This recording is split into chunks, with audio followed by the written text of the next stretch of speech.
Tetapi Paulus mengaku bertemu Yesus, mengaku. Ingat, mengaku.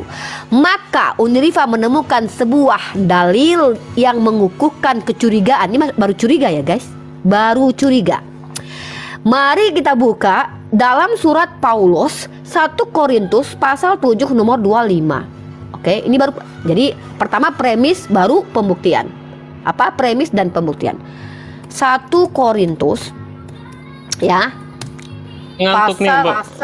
Sabar dong, ini premis, ini pembuktian nih. 25 pasal 7 nomor 25 ya. Salah. Pasal 27. Pasal 27 nomor 20. To the point aja Mbak Riva, biar cepat. Itu the point asumsi namanya itu. Gak boleh kita asumsi, dosa kita asumsi pakai kitab orang. Gak boleh ya. Pasal pertanyaannya, aku tahu pertanyaannya itu, udah tahu. Ya, kamu udah tahu, yang lain belum tentu tahu. Kamu jangan egois lah, kamu nggak sabar sih. Jadi orang sabar lah. Nanti ada waktu kamu 10 jam kamu nanti. Iya. Nanti pendek-pendek aja biar cepat gitu loh. Kalau kamu nggak bosan, kalau kamu bosanan jangan diskusi lah, Bre. Enggak, maksudnya aku mau jawabnya cepet-cepet aja, nggak usah lama-lama gitu loh. Kamu tuh, kami nggak harus ikutin kamu loh. Diskusi itu harus akademis, pakai data, pakai literatur. Kalau pakai asumsi saya bisa, nggak perlu kita diskusi sama kamu gitu loh. Baik. Ya, jadi begitu caranya, hargai dan hormati literatur kamu. Saya menghormati ya. 1 Kor pasal 7 nomor 25. Saya baca data soalnya. Berapa? 1 Korintus berapa? 1 Korintus berapa? Pasal 1 Korintus, sorry ya guys. Pasal 7 nomor 25. Udah 5 menit nih, 5 menit udah lewat nih kayaknya. Belum. Cerewet kali si cowok inilah. Kamu kayak cewek loh. Ntar gantian. Iya, kayak cewek dia, cerewet.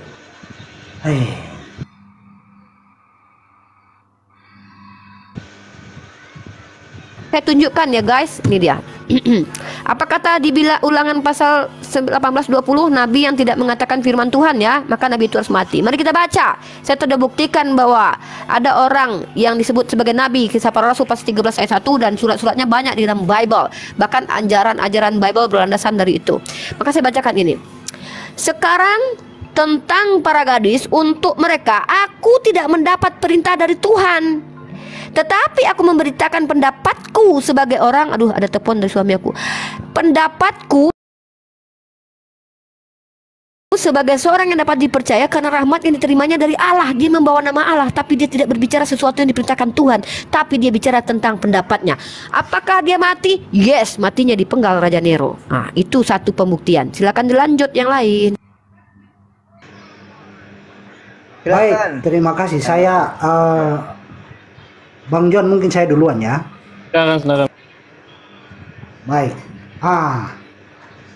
Konteksnya tadi bahwa setelah kedatangan Tuhan Yesus ke dalam dunia sudah tidak ada lagi nabi di Israel. Nah, ketika diangkat mulai dari Ulangan 18 ayat 18 sangat jelas tertulis di sini, seorang nabi akan kubangkitkan bagi mereka dari antara saudara mereka, seperti engkau ini. Aku akan menaruh firmanku dalam mulutnya dan ia akan mengatakan kepada mereka segala yang kuperintahkan kepadanya. Artinya, bila merujuk kembali kepada nabi di dalam KPR 13 tadi, maka nabi-nabi yang ada tertulis di situ bukan berasal dari Tuhan itu sendiri. Mereka adalah pengajar di luar daripada 12 rasul dan Paulus itu sendiri. Jadi nabi itu tidak diutus. Dari manakah mereka diutus? Sejarah tentang nabi yang tertulis di dalam KPR 13 tadi tidak ada tertulis di situ siapa yang mengutus mereka. Karena perutusan 12 murid plus Rasul Paulus adalah diutus langsung oleh Yesus Kristus itu sendiri. Sehingga nabi-nabi yang mengaku yang tertulis di dalam KPR 13 tadi adalah nabi palsu.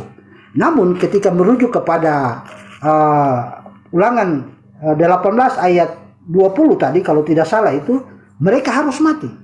Nah, di sini kalau persoalan mereka harus mati, dia merujuk kepada hukum Taurat itu sendiri. Bagaimana siapa yang melakukan pelanggaran, dia harus dibunuh dengan cara demikian sesuai dengan aturan-aturan yang berlaku.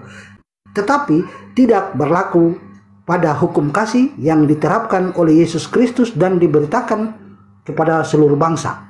Nah, dengan demikian, maka nabi itu tidak sesuai dengan Ulangan 18 itu adalah nabi palsu. Karena mereka tidak menerima firman dari Yesus Kristus itu sendiri. Terlepas daripada itu, Paulus, dia menerima firman dari Yesus Kristus itu sendiri dengan tuntunan dan pimpinan Roh Kudus. Nah, selanjutnya di dalam Korintus tadi, dikatakan bahwa seorang gadis yang memberitakan firman itu di luar daripada firman Tuhan sendiri, maka dia harus mati. Tapi pelaksanaannya kan tidak ada.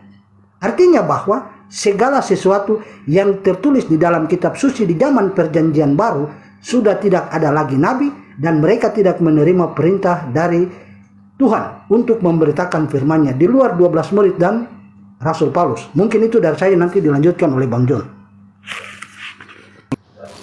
Oke, John, silakan. yang tadi di Korintus itu.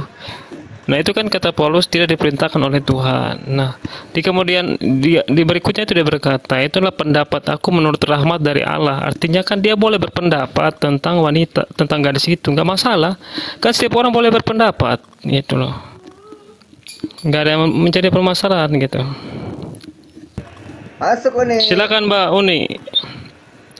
Thank you ah. Oke, jadi begini ya teman-teman, saya itu tidak mau panjang lebar mutar-mutar. Saya hanya satu, bahwa premis, kedua, kemudian saya kasih bukti gitu aja. Kalau mau dibantah ya itu hak kalian, ya nggak mungkin kalian mengakui Paulus nabi palsu kan. Saya hanya by data. Lanjut. Baik, kita baca dalam Amsal pasal 19 nomor 5 ya. Nah, kita baca pasal Amsal 19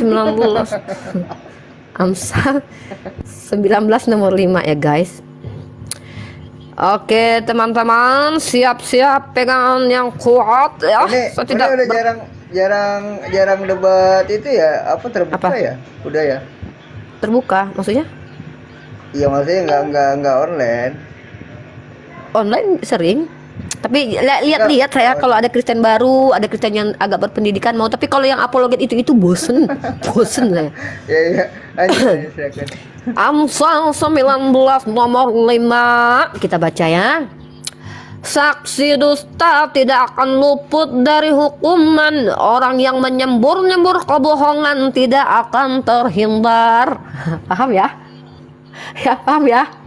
Jadi orang-orang yang berdusta itu tidak akan luput dari hukuman. Di manakah bisa kita buktikan? Baik saudara-saudara, ada kesaksian seorang lelaki yang awalnya adalah penjahat, orang Farisi, ahli Taurat. Bahkan ketika Yesus hidup, Yesus berkata, muridku, hati-hatilah dengan ragi Farisi, hati-hatilah dengan ahli Taurat. Dia akan hati-hati dengan serigala berbulu dombrek. Awalnya dia serigala, tiba-tiba nyamar jadi pengikut Yesus, menjadi domba-domba tersesat. Dia memang di antara kita, tapi dia tidak sungguh-sungguh dari antara kita. Dialah penyesat, kata Yesus. Padahal waktu itu Paulus ada. Yes, Paulus waktu itu sudah hidup, tapi tak pernah berjumpa dengan Yesus. Tapi Paulus berani-beraninya mengaku sudah dipilih sejak dalam kandungan oleh Yesus. Kok aneh? Mengaku dipilih sejak kandungan, tapi kok nggak pernah ditemui Yesus ketika dia hidup, belum naik ke langit. Ini agak aneh gitu loh. Aneh bagi saya.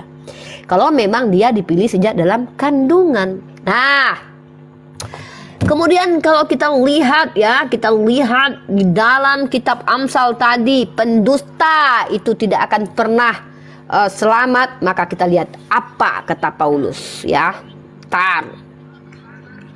Bertar ya, sabar. Saya hanya premis pembuktian. Jawabannya kalian.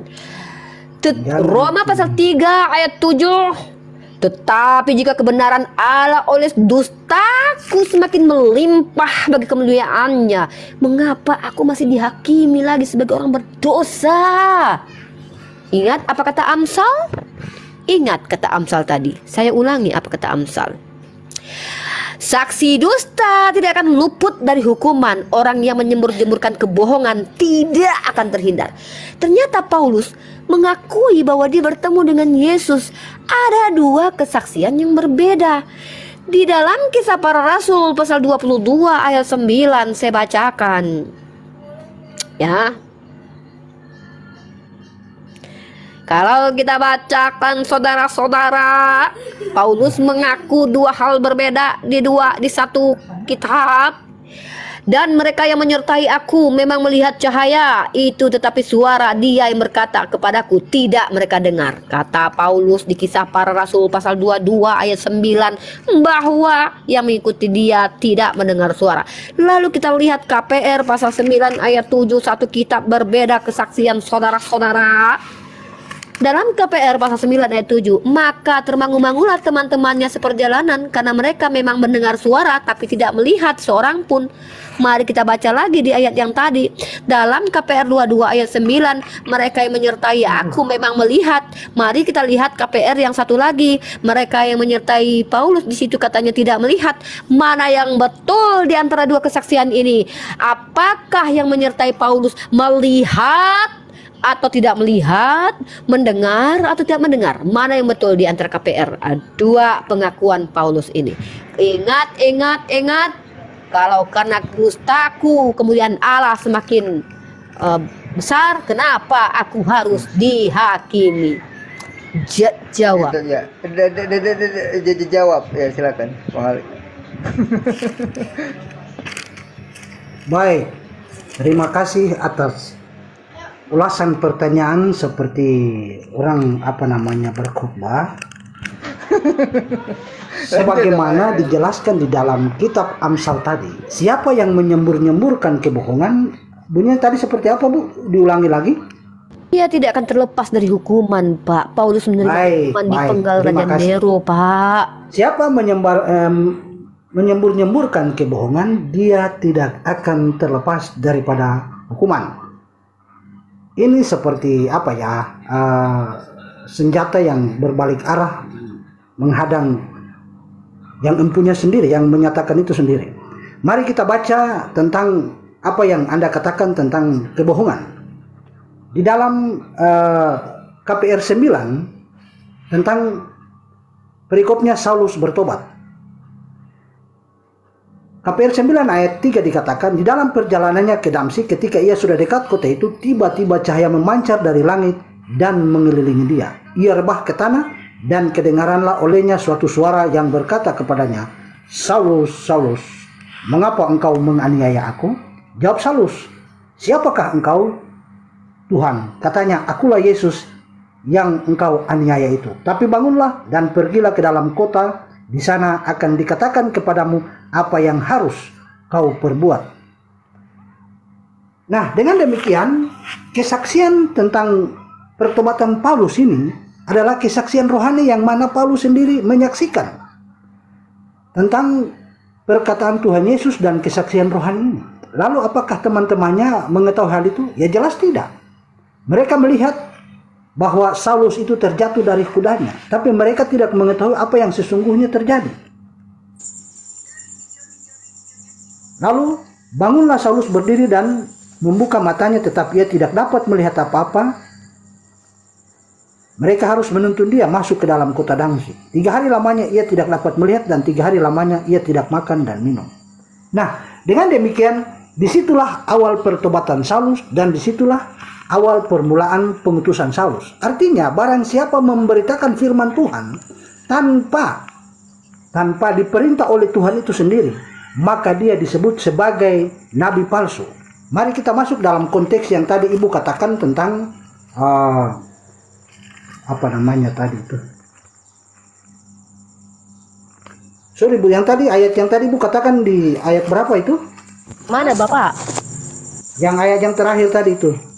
Yang Kisah Para Rasul pasal 22 ayat 9 bertentangan dengan Kisah Para Rasul pasal 9 nomor 7. KPR 22 nomor 9, KPR 9 nomor 7 itu berbeda ceritanya Bapak tentang kesaksian Paulus. KPR 22 ayat 9 ya. Sebentar ya, saya lihat ya. KPR 22 ayat 9. 22 nomor 9 sama KPR Ya, 9 baik. nomor 7.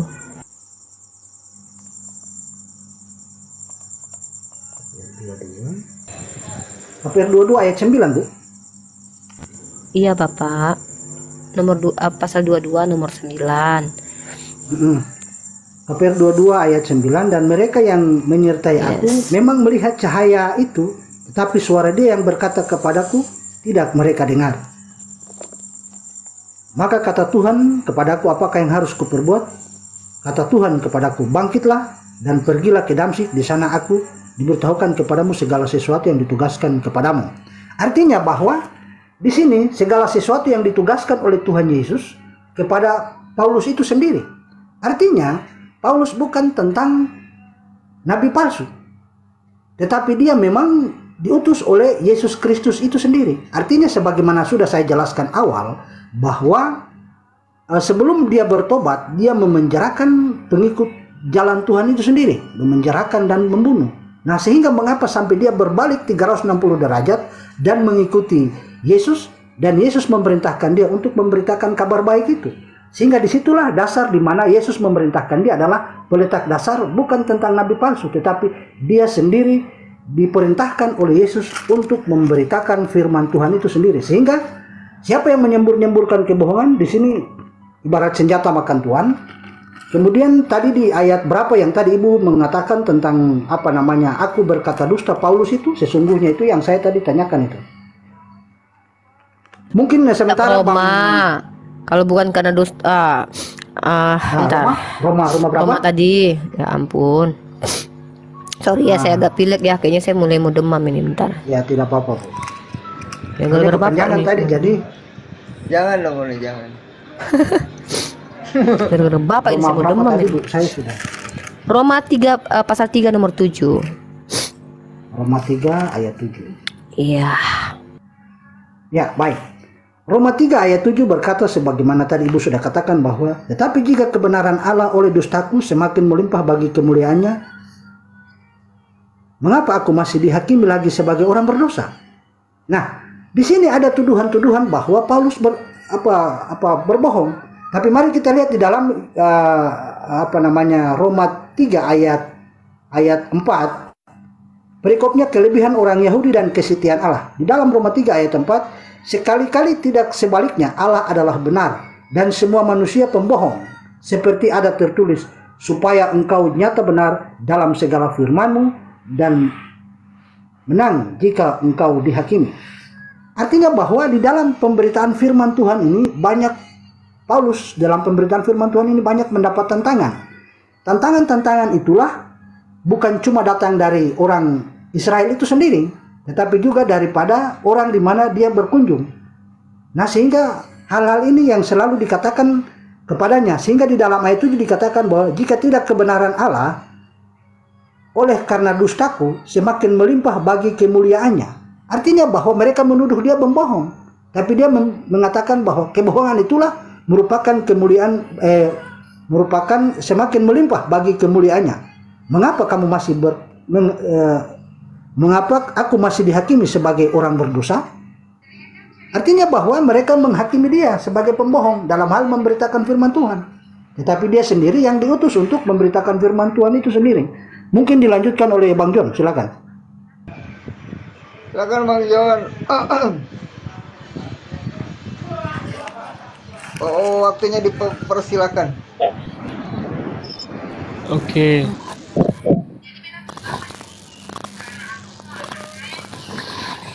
Bang Aku udah lupa lagi nih. Bang Hulu di mute sebentar ya Bang Hulu ya.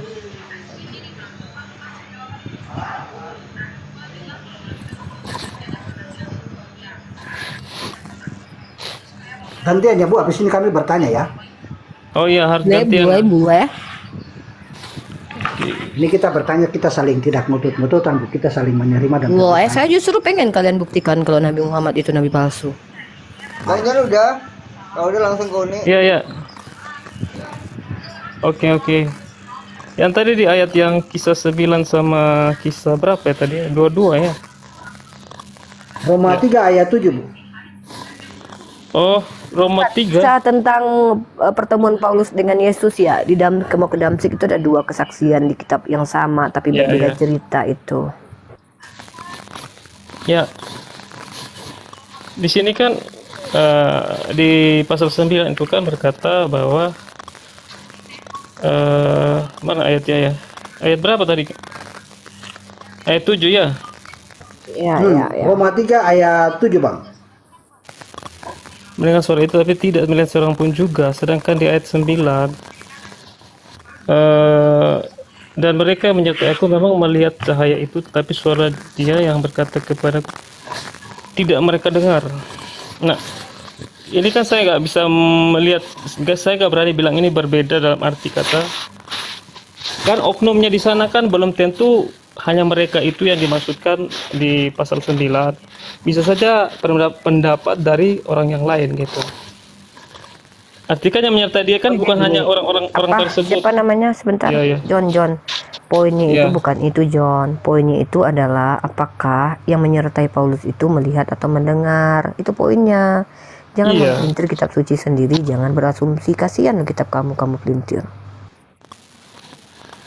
Iya, menurut saya ada yang mendengar, ada yang nggak mendengar gitu. Jadi ada kelompok orang yang mendengar, ada yang nggak mendengar gitu. Bisa aja kan kalau dikatakan kayak gitu kan? Ya berarti menurut kamu ketika kita baca baik-baik ya, saya tuh nggak mau Iya, iya. asumsi ya. Saya baca baik-baik Ya, dalilnya. boleh. Kalau kamu kok coba kamu telaah baik-baik, makanya dibaca ayatnya. Nah, KPR 22. Nah, dia.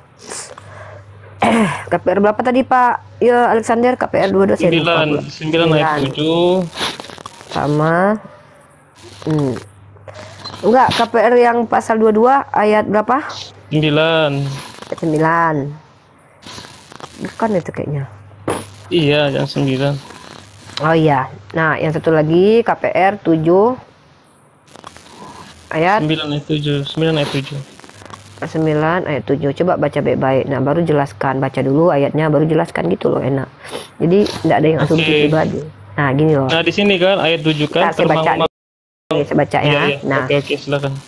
katanya di kalau KPR yang 22 nomor 9 itu gini, dan mereka yang menyertai aku, dengar ya, tidak ada pemilah-milah nih, dan Iya, iya. mereka yang menyertai aku memang melihat cahaya, tetapi suara dia yang berkata kepadaku tidak mereka dengar. Nah, Ya. kalau kita lihat di ayat yang satu lagi, KPR yang pasal 9 nomor 7, maka termangu-mangulah teman-temannya seperjalanan karena mereka memang mendengar suara tapi tidak melihat seorang pun gitu. Jadi di sini tidak ada pemilah-milahan. Jadi kalau kamu bilang separuh melihat, separuh mendengar, ya jelaskan bahasa Indonesia mana yang digunakan itu gitu loh. Terus siapa yang menjelaskan itu ke kamu gitu? Berarti asumsikah atau memang pendeta mengakui seperti itu? Iya kan boleh kan, kita boleh berpendapat tapi bukan berarti berbeda. Ya udah nggak apa-apa, kita terima aja lah Oke. kalau gitu. Aku mau ditambahkan lagi penjelasannya atau udah? Ya boleh, enggak, soalnya saya mau kasih premis dan pembuktian ketiga, maksudnya ini kan baru dua Oke, tiga, nanti saya coba kalian baru jelaskan tiga lagi juga. ya. Ya Saya coba kalian tiga jelaskan juga, lagi. aku tiga juga gitu. Oke. Di sini katakan yang ayat yang pasal 9 ayat 7 kan berkata termangu-mangulah teman-temannya seperjalanan. Nah, di ayat yang di pasal 22 ayat 9 situ kan mereka yang menyertai aku. Nah, mereka ini ya belum tentu teman-temannya juga, mungkin ada mereka yang lain gitu. Ya, bisa jadi kan. Nah, Ya, ya bagus kan bisa. jawabannya kamu. Saya harapkan Kristen Ya. bisa sepakat dengan Dari kamu. sini itu. ada satu Bagus, lagi, itu ada bisa satu lagi lari itu premis dari lagi. tuduhan saya itu. Ada satu premis juga, ada satu lagi. Nah, di itu kan di pasal 9 kan katanya suara, ya kan? Mereka mendengar suara itu tetapi tidak melihat seorang pun juga. Nah, di pasal 9 ayat 9 memang melihat cahaya tetapi suara dia. Nah, kata suara ini kan bisa saja suara apa gitu. Suara kata-kata apa atau cuma suara bunyi-bunyi guntur atau kilat lah, kita nggak tahu. Suara apa gitu. Ada suara macam suara apa dulu? Suara Yesus atau suara siapa? Nah, suara apa gitu, bahasa apa gitu. Bisa aja kan? Ya, itu sih pendapat saya. Baru Rifa. Yang ketiga ya, premis ketiga ya, sebenarnya banyak. Tapi Oke. nanti saya juga tuntut kalian, kita sedang pembuktian. Baik, mari kita baca Amsal pasal 3 nomor 7 ya. Di sini ada terjemahan baru. Saya akan bacakan terjemahan baru. Janganlah engkau menganggap dirimu sendiri bijak. Takutlah akan Tuhan dan jauhilah kejahatan. Berarti tidak boleh menganggap diri kita bijak. Kemudian dalam BIS ya, dalam TSI, janganlah berpikir bahwa dirimu sudah bijaksana. Takutlah kepada Tuhan dan jauhilah yang jahat. Mari kita lihat bagaimanakah dengan Paulus. Nah, bentar ya. Mari kita lihat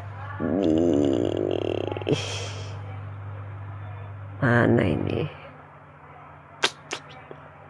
Bentar ya, saya cek dulu.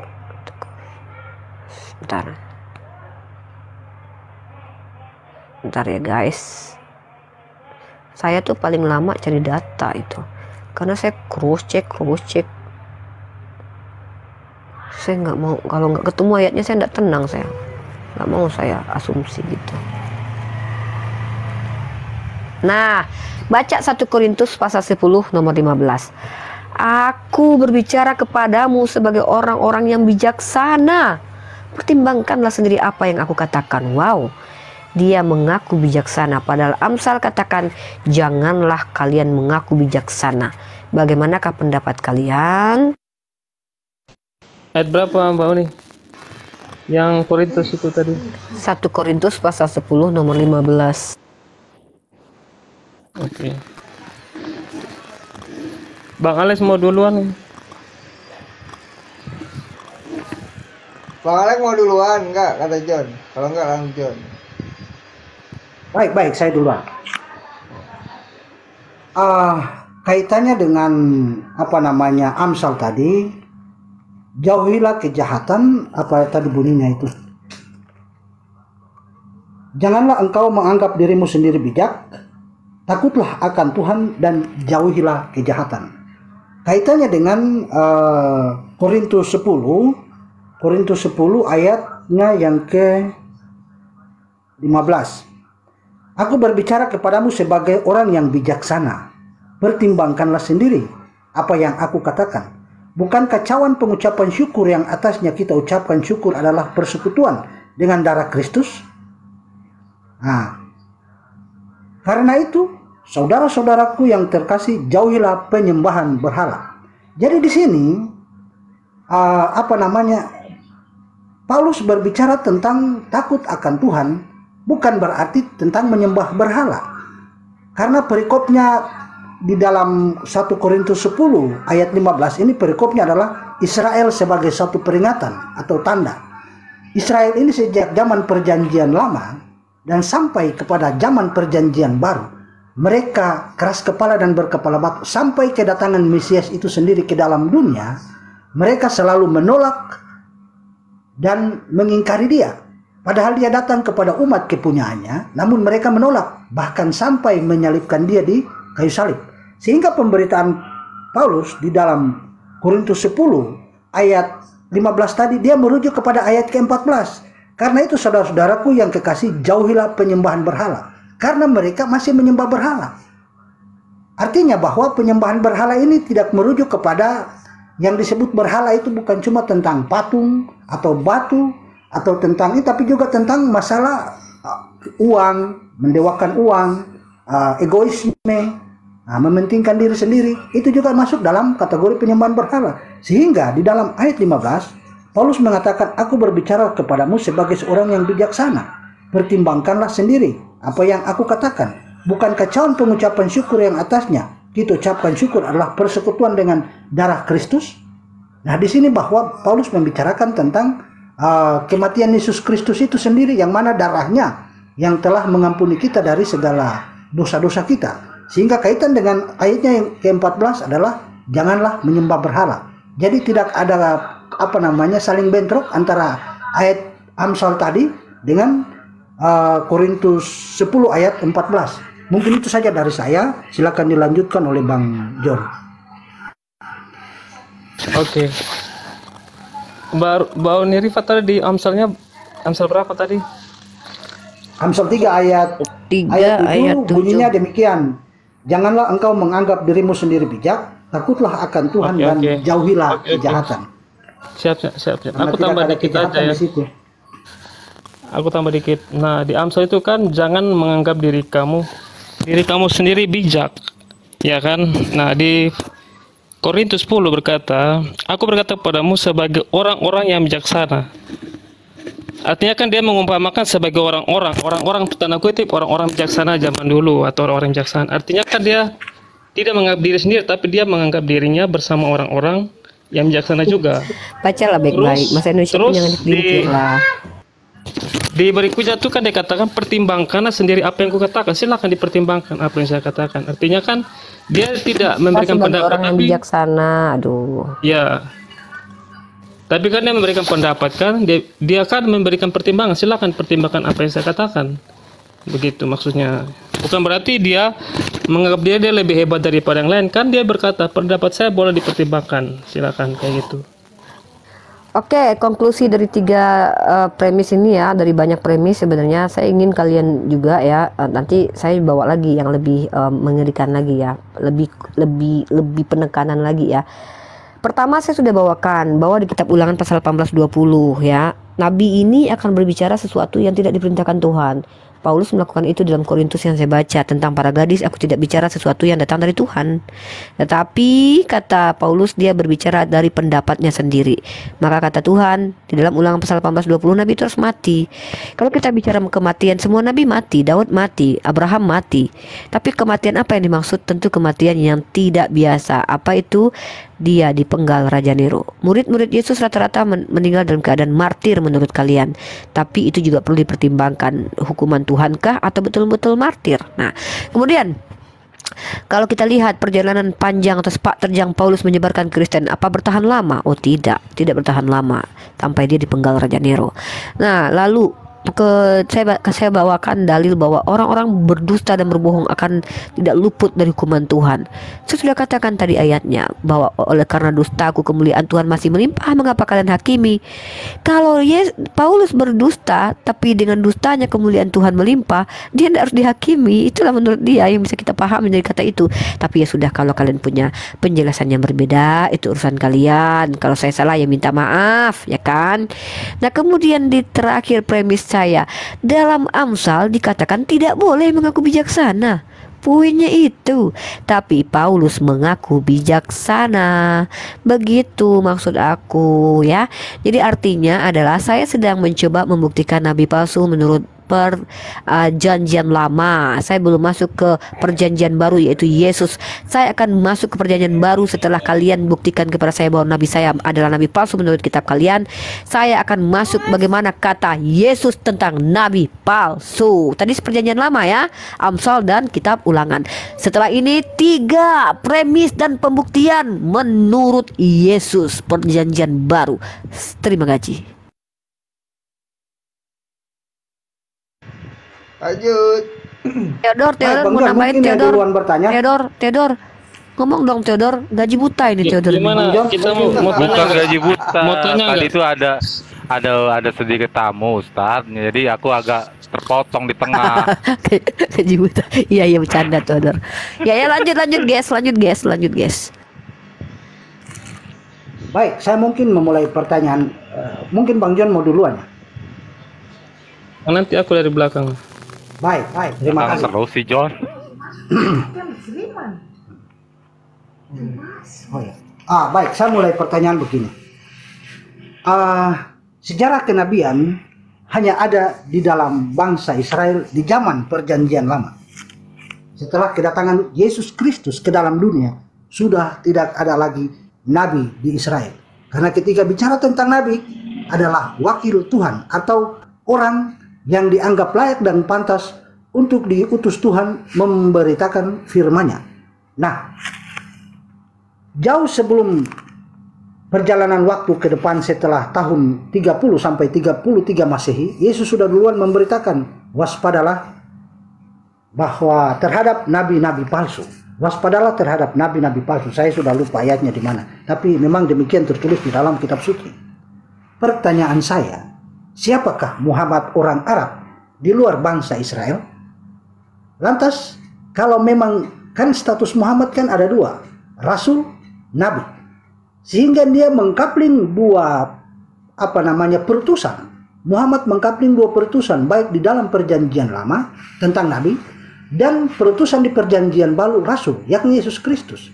Pertanyaan saya, sejarah kenabian ini hanya ada di bangsa Israel. Mengapa ada di tanah Arab?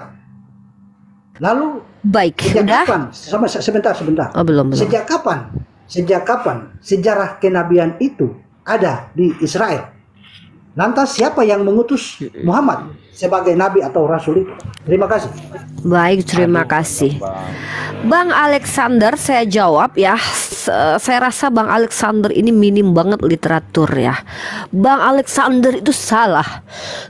Informasinya nggak lengkap. Anda bilang Nabi hanya dari Bani Israel, itu Anda salah itu. Anda tanya makanya ngobrol sama orang Yahudi. Obadya itu dari Sikem. Kemudian Bileam itu Nabi, bukan Bani Israel. Bileam dia Nabi. Sini nak, bentar. Nah, bentar anak saya berantem dulu. Jangan berantem dong. Bentar guys. Sorry ya, dia anak aku minta tidur sebelah aku dia. Nah, Ya, terus ini siap, ketika siap. kalian mengatakan bahwa nabi-nabi hanya dari Bani Israel, karena bertentangan dengan orang Yahudi. Orang Yahudi percaya Bileam dan Obadya sebagai nabi dan mereka bukan dari Bani Israel. Lalu dalam Cabat 20 orang Yahudi juga percaya atas demi keadilan Hashem, maka Hashem mengutus nabi-nabi untuk bangsa lain, tapi bukan buat Bani Israel. Lalu Anda bertanya kepada saya, siapa yang mengutus Nabi Muhammad? Ya Allah lah. Jadi begitu, sesimpel itu pertanyaan itu untuk dijawab. Nah, kita akan membuktikan apakah Nabi Muhammad itu sesuai dengan nabi palsu dalam kitab kalian. Itu yang kalian perlu buktikan gitu loh. Itu yang saya tunggu dari tadi. Ya, buktikan bahwa ternyata Nabi Muhammad itu memenuhi kriteria nabi palsu di kitab kalian. Nah, tentang Nabi, bentar. Nabi Muhammad itu berbicara, tidaklah Nabi Muhammad berbicara, melainkan semuanya berdasarkan firman Tuhan. Tidak ada pendapat sendiri ya. Itu perlu kalian pahami. Nah, jadi abang salah ya. Nabi-nabi itu bukan hanya dari Bani Israel, tapi juga dari bangsa lain. Karena orang Yahudi pun mengimani seperti itu. Abang sih ngambil terjemahan doang. Itulah. Lanjut.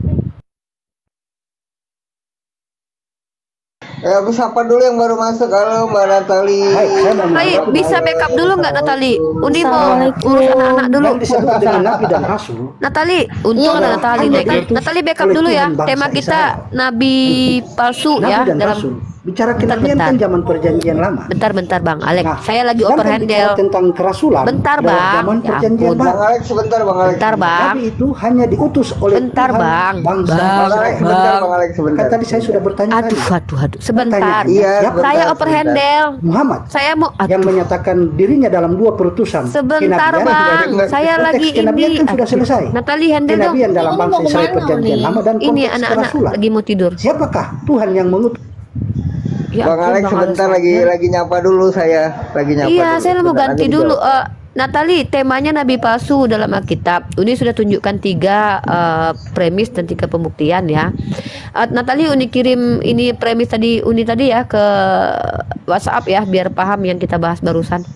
Oh iya, Uni soalnya aku juga baru gabung, belum ngerti ini arahnya Iya, kemana. ya, tunggu di WhatsApp aja. Thank you. Halo? Yuk. Iya Uni. Ya, Bang Alex silakan.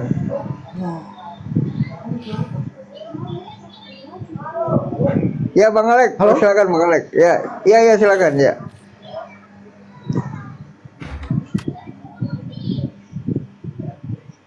Iya halo, selamat Iya, malam. Bang Alex. Assalamualaikum.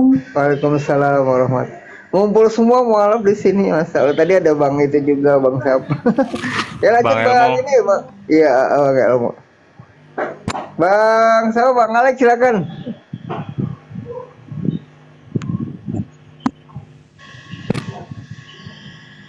Halo? Iya, lanjut. Dengar nggak suara saya? Lanjut Bang Alex. Suara saya tidak kedengaran.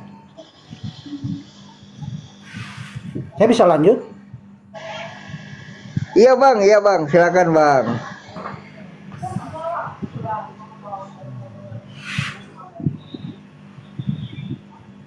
Halo? Astagfirullahaladzim. Lanjut abang, astagfirullahaladzim.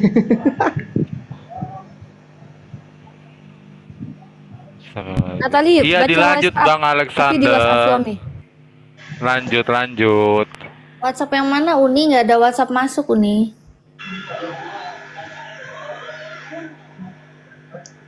John monitor nggak John? Coba John, lanjutin Pak Alex tadi. Udah. Oke. Ininya. Oke, ini aja. Kalau memang Nabi Muhammad itu nabi dari Tuhan, kenapa kebanyakan cerita di Al-Quran itu berbeda dengan kitab Taurat gitu dalam Perjanjian Lama? Silakan dijelaskan. Maksudnya ini. Sebentar. Ini aku masih buka WhatsApp. Ya, Ya, Uni contohnya, jawab aja ini. Anak Uni udah mulai diam, Uni jawab aja nih. contohnya di kejadian penciptaan manusia. Itu katanya enggak ada. Bentar, manusia John. diciptakan di Tema surga. Gini loh, John. Ya kan tema kita kan. pembuktian nabi palsu itu gimana? Apakah Iya, jadi ceritanya beda parameternya nggak? apa? Kitabnya harus sama gitu. Iya, maksudnya kan Baik. ceritanya beda nggak? Sama berarti nggak dengan kitabnya perjanjian sama ya? lama? Ah, gini Kalau cara ceritanya pembuktian. berbeda kan, kalau ceritanya beda kan berarti Tuh, kan udah boleh nabi dijawab palsu. Loh, mana itu? Siapa yang bilang kalau ceritanya beda nabi palsu? Coba tunjukkan dalilnya di Alkitab Ya Anda. contohnya kan, ya penciptaan manusia kan katanya Tuh. Adam Katanya diciptakan kita di bahas langit, pakai di kitab langit. kamu. Gimana ini? Nah, ya Katanya kan kita lihat nabi perbedaan palsu aja. di dalam kitab kamu. Kita gantian bertanya. Enggak, iya kan kita kan gini, judulnya adalah membuktikan nabi palsu menurut kitab kamu. Mana dalilnya? Kalau ada cerita yang berbeda itu maka nabi palsu. Kamu lihat nggak Tawarik dengan Samuel aja tuh beda cerita loh. Kamu mau bilang mereka palsu? Banyak loh, bahkan kitab Matius dengan Yohanes itu ada beda cerita loh. Kamu bilang dia palsu. Ya itu kan kita bisa jelaskan. Menurut saya Lah. berbeda. Berarti nggak gitu loh, bukan masalah itu. Ketika kamu bilang kalau ada kisah yang berbeda maka dia nabi palsu, maka hancur itu semua kitab kamu itu. Nabi palsu semua itu. Gak ada yang berbeda kok, hanya Oke, penjelasan saya aja yang tunjukkan. Boleh salah. saya buktikan kalau ada yang berbeda? Aduh, Ya mohon jawab maaf, dulu, tapi saya jawab dulu, dari jawab dulu. bantuan Saya ini. masa Enggak, saya ketika terus yang kamu menjawab. membawa premis bahwa kisah Bible dengan Al-Quran berbeda, maka Nabi Muhammad palsu, itu siapa yang bilang? Yesus yang ngajarin. Ya menurut kami. Nah, berarti kan tuduhan kalian. Baik, saya jawab. Ya tidak bisa kalau asumsi kamu, karena kami tidak mesti ikuti parameter kamu. Besok-besok Oh kamu ya bilang sudah, pokoknya kalau berarti Nabi dari kalau Arab itu berarti kan palsu. kita berbeda. Dengar dulu lah, kalau kayak gini caranya kamu nggak mau bertanya ini. Sudah lah, mau saya jawab, kamu mengomong. Kalau kamu ngomong, saya diam. Ya udahlah, Bungkung terus. kalau memang kayak gitu. Bukan, kan gini, menurut kamu kalau ceritanya berbeda, maka dia nabi palsu. Jangankan dengan Al-Quran, kamu saja punya kitab, antara kitab satu dengan yang lain itu berbeda cerita. Mau kamu bilang mereka semua palsu? Ya kan kami nggak bisa mungkin. menjelaskan kalau memang ada berbeda. Ya udah kita kasih contoh salah satu. Nah, contohnya ya, saya kasih contoh yang paling fatal lah ya. Nah, antara inilah ntar. Nih kita kasih contoh kitab Tawarik dengan Samuel. Ya, Ya. silakan. Ya udah kamu jelaskan di sini. Nah, kita ini berbeda ya, antara satu kitab dengan satu kitab lain itu berbeda ceritanya. Ntar.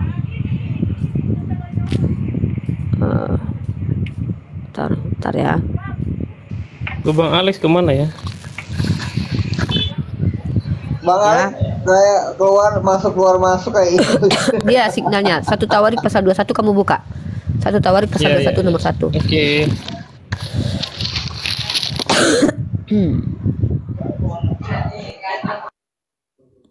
Ini ya Uni ya. Iya. Nah tuh besarkan tali bang. Nah tuh. Berarti kata kamu kalau ada Oh nih, satu Mbak Natali udah Oke, gede. baca aja. Layarnya yang gede. tuh baca. Saya bacakan ya. Tawarik pasal 21 nomor 1.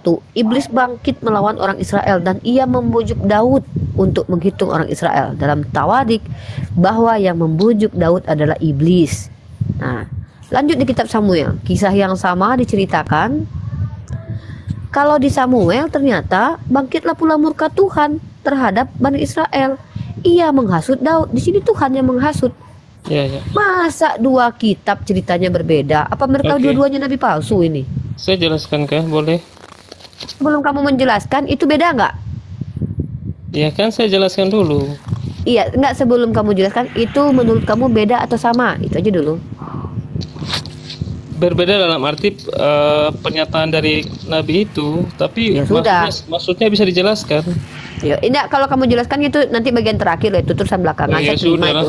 Maksudnya kamu kan tahu kalau itu berbeda, kan pernyataan kamu kalau ada satu kitab yang berbeda dengan kitab lain maka dia itu adalah nabi palsu, Ya, kan kan gitu. itu bisa Dan dijelaskan. artinya kok ayat itu kontradiksi. Itu bisa dijelaskan. Kalau nggak Ya bisa silakan, dijelaskan, nah, saya dengarkan. Tapi gini ya teman-teman, dengar poinnya adalah begini. Si John bilang nabi palsu, Nabi Muhammad nabi palsu karena kisah Al-Quran berbeda, kata dia. Lalu saya katakan, jangankan Al-Quran yang memang berbeda, bukan kitab kamu. Sedangkan kamu dengan kitab kamu dengan kitab kamu saja. Nah, kitab kamu dengan kitab kamu saja, kan berbeda. Saya tunjukkan buktinya. Apa itu? Di ayat lain dikatakan Tuhan yang menghasut, di ayat lain dikatakan iblis yang menghasut. Beda apa tidak itu? Itu aja dulu.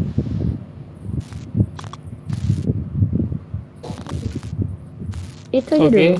Ya sudah, mau lanjut. dijelaskan nggak atau nggak usah? Tadi aku dengar. Oke, yang tadi ditawar gitu iblis kan, terus di Samuel Tuhan kan. Nah iblis itu yang dimaksudkan dalam tawar itu memang Tuhan memakai iblis gitu untuk memurkai bangsa Israel yang waktu Daud menghitung orang-orang itu. Itu maksudnya, bukan berarti berbeda. Jawabannya gitu aja. Gimana sih John ini? Aduh, sakit Itu kepala. kan sebenarnya asumsi aja sih Bang kalau Biarin kayak Ya gitu. itu penjelasan kami. Iya ya nggak Iya, itu apa-apa. penjelasannya asumsi. Ya masuk akal nggak? Nggak Enggak. apa-apa. Enggak, Kita gini, terima aja saya mau Natali. tanya Itu kan sama iman kamu. dia. Prinsip dasar dari nabi palsu dan nabi asli itu yang membedakan seperti apa dah? Itu dulu. Oke. Biar kamu jangan Kalau Nabi tenggelam itu, dalam kegelapan malam. Oke, kalau Nabi itu apa yang dia nubuatin itu gak terjadi gitu loh. Yakin itu mau dibawa. Ya. Berarti kalau ada yang bernubuat dan tidak terjadi maka dia nabi palsu. Ya, pegang ya kata-kata kamu ya. Yang tidak terjadi dan belum terjadi Ah. gitu.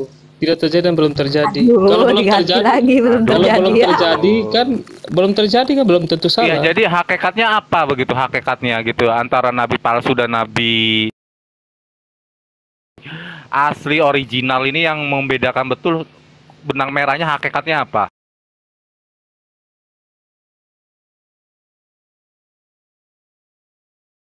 Nubuatannya kalau yang ori itu jika ada nubuatan itu maka nubuatan itu fix dia harus terjadi. Tapi kalau Ya, dia benar. palsu, non original berarti dia itu hanya apa? Nabi palsu. Nubuatannya. Palsu. Nabi palsu. Jadi kalau ada kisah para nabi yang meramal-meramal dan mengkisahkan dirinya mengaku-ngaku sebagai nabi atau sebagai rasul, dia disebut dalam kategori apa? Bukan, kalau dia mengaku nabi, di mana kalau ada ayatnya ya saya bahas gitu. Iya, kita ini dulu, kita satukan dulu narasimu gitu loh. Ya, pokoknya apa yang di Kok Alkitab pokoknya sih kita jangan bilang pokoknya. Yang kita ungkapkan ini yang dari Biblos. Jadi jangan ada kata Iya, iya. jangan ada kata pokoknya gitu dong. Konsisten dong dalam imamnya itu gitu kan. Imam Anda kan bukan Oke. imam combro-combro Iya, seperti dari ini. tadi kan saya ditanya, saya mau tanya gantian dong. Oke, saya baca dan kamu coba buka di Galatia 1 di Oh, nomor capek dah. Capek. Aku terus ditanya, giliran tanya nggak ada yang mau jawab. Oh silakan John. Jawab Mau tadi. nanya udah ya silakan. Ya kalian akui nggak Taurat kami palsu nggak, itu aja. Cuma mau kamu buktikan Nabi Muhammad nabi palsu. Kalau tidak terbukti ya saya nggak bisa terima kalau kamu tuduh Ya Nabi menurut Muhammad nabi kami, palsu. menurut Kalau kami terbukti. palsu. Kalau menurut kami dalam Kalau kitab kami itu ya nggak palsu. perlu berdebat, nggak perlu diskusi. Kalau menurut aja tanpa data. Makanya untuk bisa kamu membaca tentang namanya substansi dari Nabi Muhammad ini, berangkat yang saya tunjuk tadi dari Galatia. Oke. Apakah benar di dalam namanya Biblos itu ada nabi-nabi lain di luar konteks daerah mereka itu gitu loh John, biar kamu Ini- paham. ini- Namanya John.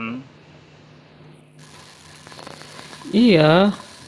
Ya apa Tapi ya kan apa naon? apa yang dia sampaikan berbeda nggak dengan apa yang disampaikan Nabi sebelumnya? Gitu loh. Intinya apa yang disampaikan itu terjadi nggak gitu? Contohnya nabi-nabi di perjanjian lama menubuatkan Mesias, terjadi Yesus Mesias itu. Itu aja kayak gitu maksudnya. Jadi kamu mengasumsikan bahwa nubuatan itu sama dengan mukjizat seperti itu. Oh beda, nubuatan dan mujizat beda. Oke, jadi kenapa kamu menuntut dua hal itu, nubuatan itu harus terjadi dan itu menjadi spesifik dari kategori nabi palsu? Theodor. Pokoknya Ya. kalau kata dia, yang tidak bernubuat lalu tidak terjadi maka nabi palsu, itu aja. Kamu baca Iya. itu, Berarti baca pendeta Matius juga pasal- bernarasi ya. juga, berarti dia nabi palsu dong, begitu. Enggak, Karena pokoknya dia nubuatan- bernubuat terus nubuatnya gagal, itu aja poinnya. Kita pegangannya di situ. Nah, coba Iya. kamu baca Matius pasal 16:28 dulu. Aduh, tadi aku ditanya terus deh. Iya, kan Capek. kamu yang bilang katanya kalau ada nabi tapi bernubuat, dia gagal nubuatannya, maka dia palsu. Coba Matius pasal 16 nomor 28 baca. Matius berapa? Matius pasal 16 28. 28. 16:28.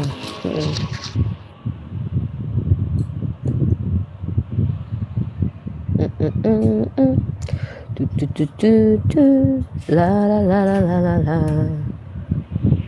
Tu, tu, tu, tu, tu. Coba baca itu kuat-kuat. Oke, sudah aku udah tahu ini ayatnya. Aku jelaskan aja langsung. Bacalah dulu, jangan belum dibaca udah dijelasin. Baca dulu. Ya, aku berkata kepadamu sesungguhnya di antara orang yang hadir di sini ada yang tidak akan mati sebelum mereka melihat Anak Manusia datang sebagai raja dalam kerajaannya. Siapa itu yang Oke. tidak mati sebelum melihat Yesus turun? Kalau saya jawab ya hargai pendapat saya, jangan Ya, saya hargai, dibantah ya. saya hargai. Oke, dihargai. Kan nggak ada yang Kenapa menghujat sih lo, John? saudara. oke. Habis ini aku turun ya, aku mau istirahat. Nggak jadi nanya tentang Nabi Bentar, Muhammad. belum ya? ada pertanyaan saya Dari belum nanti. tadi aku capek dari tadi ditanya nggak mau dijawab ya Loh, udahlah. udah aku jawab tadi kan. Oke, aku jawab dulu ya. Iya John, jawablah biar aku jatuh cinta lah. Ya, ini perkataan Yesus ya kepada orang-orang yang dia katakan di situ ya, bahwa sesungguhnya di antara orang yang hadir di sini ada yang tidak akan mati sebelum mereka melihat Anak Manusia datang sebagai raja dalam kerajaannya ya. Di sini berbicara kepada siapa? Adalah Yohanes, murid Yesus yang adalah Rasul Yohanes gitu. Ketika dia belum meninggal, dia mendapat penglihatan di Pulau Patmos bahwa Yesus itu datang sebagai raja, sebagai Mesias. Kalau kita baca di kitab Wahyu itu, walaupun teman-teman menganggap itu hanya mimpi doang, tapi kami mengatakan itu wahyu. Artinya dia melihat sesuatu di masa depan, artinya Tuhan sudah melihat karena Tuhan itu adalah Alfa dan Omega, tidak terbatas ruang dan waktu. Artinya dia sudah melihat Yesus itu datang sebagai raja. Seperti itu adalah itu yang dikatakan Yesus adalah Yohanes Rasul Yesus, yang sudah melihat Yesus itu datang sebagai raja. Itu saja jawaban saya. Berarti Yesus turun lagi yang kedua kali pada waktu dilihat sama Yohanes ya, sebagai Iya. raja ya. Iya benar. Wah. Berarti nanti kalau turun lagi bukan kedatangan kedua kali ya, kedatangan ketiga kali atau keempat, kelima, ketujuh, kedelapan gitu ya. Iya, boleh dianggap gitu, boleh bebas. Boleh, makasih. Oke John, satu lagi pertanyaan saya. Ketika kamu mengatakan apakah di luar namanya Yerusalem atau Israel itu ada sebuah konteks nabi, saya minta kamu untuk membacakan dari Galatia 1:15. Aduh capek, aku udah capek, ngantuk. Oh, udah capek. Ya ada Bang Abdul. Dari tadi nih, loh, selamat dari- malam Bang Abdul. Oke, boleh saya Oke. sedikit nggak? Ya, saya malam, kata malam, closing Bang Wan. statement. Nanti di Bang monolog. Oke. Malam, Habis itu aku Bang lah Abdul. closing. Aku closing juga ya. Oke. Juga aku tidak pergi ke Yerusalem mendapatkan mereka yang telah menjadi rasul sebelum aku, tetapi aku berangkat ke tanah Arab ya, catat. Tapi aku berangkat ke tanah Arab dan dari situ kembali ke Damsyik. Lalu 3 tahun kemudian aku pergi ke Yerusalem untuk menguji Kefas dan aku menumpang 15 hari di rumah. Berarti jelas di dalam perikop sini Paulus juga menyatakan bahwa dia mendapatkan suatu korelasi dari Alkitab ini bahwa akan ada lagi sesudah di luar Arab nabi yang akan hadir. Untuk bangsa siapa? Untuk bangsa di luar kalian, di bangsa Yahudi, di bangsa Kristen. Dan ayat ini dikorelasikan nih John ya, biar kamu jangan gentar ya, untuk selalu fokus dengan Bible-mu, bahwa seorang Yesus yang kalian anggap Tuhan kan pernah mengatakan Di dalam Yohanes 14, jikalau kamu mengasihi aku, kamu akan menuruti segala perintahku. Aku akan meminta kepada Bapa dan ia akan memberi kepadamu seorang penolong yang lain supaya menyertai kamu selama-lama. Jadi sudah jelas korelasi antara ayat dua perikop tadi yang saya bacakan untuk menunjukkan siapakah kefaktualan daripada Nabi Muhammad SAW itu. Berarti ada janji lain, Nabi di luar konteks, di luar konsep kalian yang ada di Yahudi dan Kristen itu. Begitu John pemahamannya. Saya terakhir. Saya mohon Pak Theo jangan ambil dari kitab kami untuk menubuatkan nabi kalian ya. Loh, ini saya buat ini untuk mendorong kepada pemahaman saudara begitu. Kan tadi pertanyaannya begitu. Enggak, loh. biar gantian. Uni mau nambahin Ya, kalau intinya saya mau turun nih, closing dulu lah.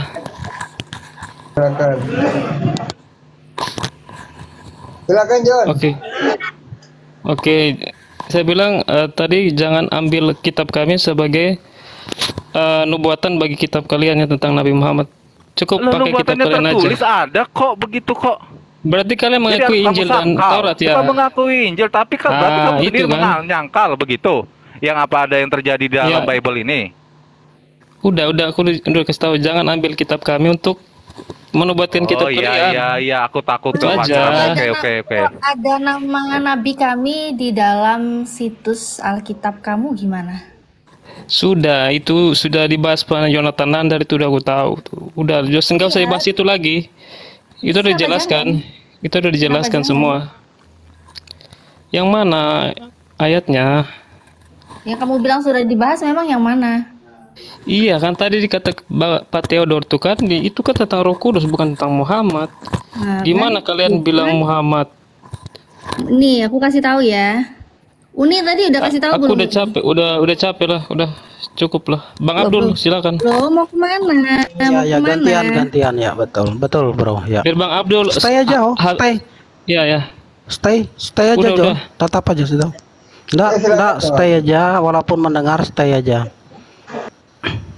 Kapan perlu direkam, iya. John? Ya. Kapan perlu Bang, bisa Bang rekam Abdul layar. Kristen kan? Kristen betul ya. Ya, betul. Oke. Silakan Bang Abdul. Bentar ya, ini sih. Ya. Ya, ini ya teman-teman muslim. Ini kalau lihat temanya ini tertulis nabi palsu, ada tanda tanya. Nah, cocoknya dihapus saja tanda tanya karena memang ayat-ayat dalam Al-Qur'an memang menjelaskan memang nabi palsu sepertinya yang berkata-kata dalam Al-Qur'an ini salah satunya termasuk Muhammad. Dia sebagai gerombolan dari kami ini ya di dalam Al-Qur'an. Coba ini salah satu host izin ya. Layarnya on pencam, saya pencam.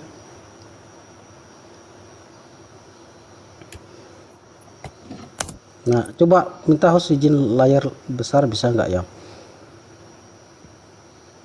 Host. Lanjut Halo, aja dulu. Bentar, udah belum? Langsung Ya. jawab.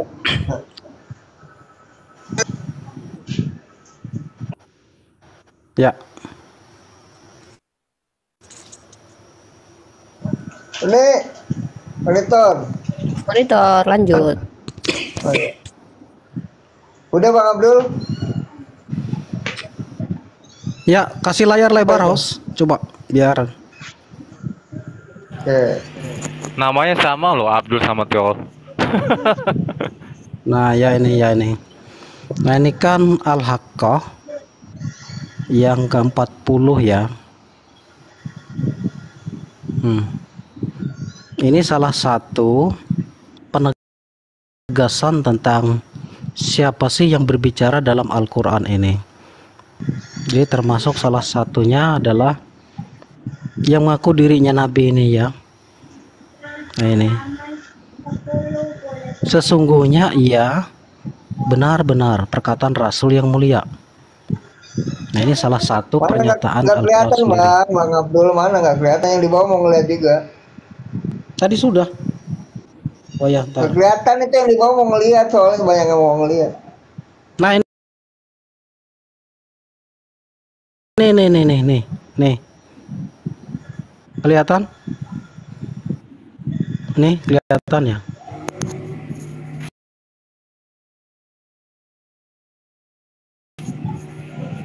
Sudah kelihatan?